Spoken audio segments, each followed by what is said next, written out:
And the last thing you need to know is that the Arizona Diamondbacks pitchers and catchers have reported. We'll be talking to Kevin Towers in 15 minutes about the player side of things. But Derrick Hall, team president and CEO, is here in studio with us for Newsmakers Week. Good morning, Derrick. Good morning, guys. Now, if I'm going to come all the way here, I expect some sort of welcome like, thank you very much for coming. Wow. Well, I'll tell you what. That was very, very impressive. Thank you very much for coming. There he is. I'll tell you, when I was in L.A., we actually, on April 1st, I went into our flagship station, and we started early in the morning, and we did a fake press conference. 3:30, we're recording it with the fake camera sounds in the back, that the Raiders were coming back to L.A. So I did Al Davis in the press conference and talking about the Raiders, the great quarterbacks, Jay Schrader, Todd Marinovich, Mark Wilson. Wow. Yeah, and phones were ringing, good. and all day, people, come on, they're not coming back. And then Al Locosal is calling us saying, cut it or you're sued. Fun Thank times. you very much for coming. Thank you very much for coming. That's not bad. Just spot on. That's right on. D. Hall, ladies and gentlemen, joining us here. So when are you going to do this in a game? I mean, you got to get on the PA, have Al Davis do I've do got an inning. too many voices in my head already. That's It's baseball scary. time. It is baseball time. This is one where this is a terrible question. I mean, I'm setting you up to beat down Great. every other team. Way to start this thing in off. Major League Baseball, but your commitment to winning, for you guys to be one of the first teams to report. I don't understand this. Why doesn't everybody have pitchers and catchers report on the earliest date you're allowed? Why is it staggered? Yeah, that's not a bad question at all. I agree with you. And to see our guys in the weight room early, and to see like 20, 22 or 25 of our position players already here. Now, they can't go out and take part in workouts, but they can work out in the weight room. Mm-hmm. They can go hit in the cages, and they're all here. I mean, our team it's a different commitment this year, and you guys saw that at FanFest. Absolutely. Talk about your level of optimism right now going forward, because I know that it's tempered. I know you're a realist. You're an optimist like I am, but your overall opinion as to how you think this season's going to go. Well, I think coming off 97 losses, you can't be overly optimistic, but I think we can turn this thing around this season. I look at the moves that Kevin Towers made right away. I mean, we knew we had to address the problem in the bullpen, the strikeout problem at bat, and we did just that. I mean, he removed the two guys on the corners with all the strikeouts. Great players, good teammates, but now we've had upgrades with veterans in those positions, and now the bullpen and the arms that we have competing for the rotation. I'm really excited about that. I think going into this season now, we have the veteran leadership, we have a change in culture with Gibby and a new coaching staff. You feel a difference in that clubhouse, and you've got guys like J.J. Putz, who's a true leader, saying we're going to make a difference, we're going to win this year. Great move by you guys to get Chad Qualls back in the division, too. Brilliant decision. Got to give you a lot of credit on that. Oh, boy. Yeah. How painful! I mean, we were teasing you. We were teasing you so much last year, but we did it because we care. Thanks. Yet, Chad Qualls, how painful was it, Derrick? But at the same time, as I say, bullpen I ran in out general, of antacids. I'll tell you that. I'll keep it bullpen in general, even though I blame the whole world on him. When you walked around the clubhouse, when you saw the guys, is it easier to lose 14-2, getting blown out in the second inning, than the way some of those games went? No doubt. We talked about it each week. I mean, if you lose that way and you're out right away, fourth inning, you're down by 5, 6, 7 runs, you're out of it. When you're leading for the entire game, you go into the 7th or 8th inning and that bullpen blows it like they did night after night last year, it's disheartening. It really is, and it kills the morale in that clubhouse. We were winning. You think about all the games we were winning in the 7th, 8th inning, and we blew those games. We ran some numbers. If we had an adequate, just an average bullpen, we would have finished 2 games behind the Giants. I mean, that tells you something. This team, they were winning. They're capable, but the pitching just wasn't there. Mm-hmm. And there was no confidence down in that bullpen.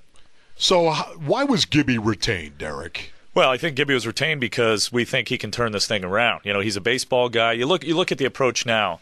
I felt like I had to make those changes mid-season last year with the general manager and the manager. I felt like Gibby could have and should have been named manager before, and I thought it was his time to be given the chance. He was excited. He grabbed it and ran with it, and I watched him that last half of the season. He made a difference even with the same players. He's a guy that gets in at 5 o'clock in the morning. He doesn't leave till 8 or 9 o'clock at night. night. He energizes everyone around him, and he's a great fit with Kevin. It was important for me to identify who the general manager would be. You guys know how I feel about Jerry DiPoto. Tough decision. Jerry did such a wonderful job. Kevin was the guy that we felt could make a quick turnaround, too, with his track record, the success he's had, building rosters, building bullpens, bringing Kevin in, and then saying to KT, hey, you're the general manager. I have to make sure you're comfortable with the manager.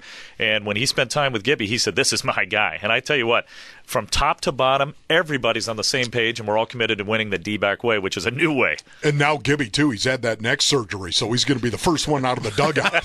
He'll be the first one out of the dugout. Beanball! When are you going to get off your dream of a coach's brawl? You want to be coach of rage? Is that what you want? Yeah, right? The rage coach. Curled up in the corner of the dugout. Gibby just looks at me. Go, Wolf. Yeah, I think if there's a man that doesn't need a rage coach, it would be Kirk Gibson. Maybe not. Talking about that staff, though, it's such an amazing mix. As a fan, I'm amazingly excited about the coaching staff that you guys have assembled. I love old school, yet the media guy in me says, not a lot of experience. I mean, this is a guy in Kirk Gibson who's been a manager for, in a sense, 7 months. Trammell spent some time managing, and, of course, he's learned from one of the best in Lou. But when you talk about the old gray hair type of guys, you don't have those. How much is inexperienced? Careful to say that because they're about as experienced as you can get on the field. How does that concern you? Well, I think there's a good blend. With Gibby, for him having the confidence and the security to surround himself by former managers. Alan Trammell, who did manage, as you mentioned, is his bench coach. Don Baylor, who has had a lot of managerial experience, and he should have gray hair, but he doesn't, is the hitting coach. When you bring in Charles Nagy, who, granted, he has not had major league experience, but a terrific career as a pitcher. He's had just a successful track record so far as a minor league pitching coach. They won last year at AAA. Matt Williams, who's now had experience as a coach, and I'll tell you, the impact that he's had has been tremendous as well. Eric Young, full of energy. We need that coach who's full of energy, who can teach base running, infield, outfield as well. Glenn Sherlock's been here all along. He's tremendous. He's with us. I'm very confident in this coaching staff, and you ought to see these guys. We had organizational meetings about a week ago, and KT brought in everybody, coaches, scouts, all across the organization. He even brought in minor league affiliates, the general managers and presidents. And to hear our coaches get up one at a time and speak for about 30 minutes and what their philosophy is and what they want everyone teaching at the minor league level, it was powerful. And then we had a 2001 session. We brought in Gonzo. We had Steve Finley there all day. We had Jay Bell there all day. We had Reggie Sanders there all day. Matt Williams. They all got up and talked about what the difference was in 2001. They talked about how they policed themselves, how when things were starting to go wrong, they called a closed-door meeting.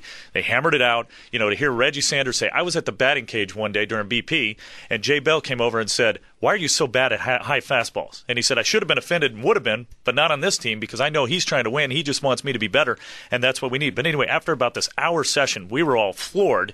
They had us. They owned the whole room, and we said, that was great. Now you need to do that again for our players.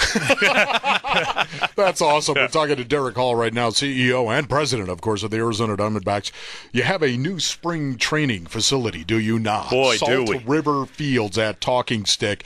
Why is this going to make a difference with the Arizona Diamondbacks? What's it going to do for you, Derrick? I think it already has. And I heard you guys talking yesterday morning early about how excited you are to get out. And when you get there, you'll see what difference it makes. I mean, we've got players going early in the morning, just like the coaching staff. They don't want to leave. They're together.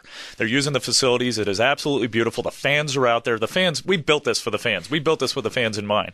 And it is the details, first class, the views, the location, but more importantly, the facilities from a training standpoint. We have an upper hand. And now it's going to be a recruiting tool. When you hear from players like J.J. Putz and Willie Bloomquist who said, hey, we had other offers, we had other teams. My wife wants me to stay here. I love that new facility. I can play spring and regular season without having to pack up and move. I'm here. It's going to be a recruiting tool for the Arizona Diamondbacks. I think that's what I was saying yesterday. Obviously, a big listener. The last question is the cheese ball one. Your first softball from us in years. All right. It has nothing to do with the Burns tax or anything like that. We're not going to play. We're not going to play the outfield, Josie, anything like that. Oh, those were the good old days. You get the megaphone. Talk directly to the fans. What do they need to know about the 2011 Diamondbacks? Well, the commitment is there. We're looking at turning this thing around as quickly as we can. We made our changes last year. Went through some hard pains, but things are much, much better. I think if our fans could be in the clubhouse, they could see just how this team is coming together. They can see how the coaching staff is committed to winning, how we have a manager who's committed to winning, how everyone in the organization, and it wasn't that way for a long time, is on the same page. Everyone, and all we want to do is win. And we think we can turn it around this year. We hope to. It's a division that is, can be won. It's a division that's going to be very competitive. It starts with pitching. That's where we're trying to rebuild. We're going to be as fan-friendly as we ever have been. Chase Field is going to be as beautiful as it ever has been. But coming out to Salt River Fields and interact with our players and our coaching staff, get to know us, and back this team. And can't wait to get out there, D. That's just going to be a blast. Thanks for coming in. Up. Really appreciate it. Thank you very much for having me. Thank you very much for coming. That's Derrick Hall. Get him to lay some of that down. I know. Team president, CEO of the Arizona Diamondbacks.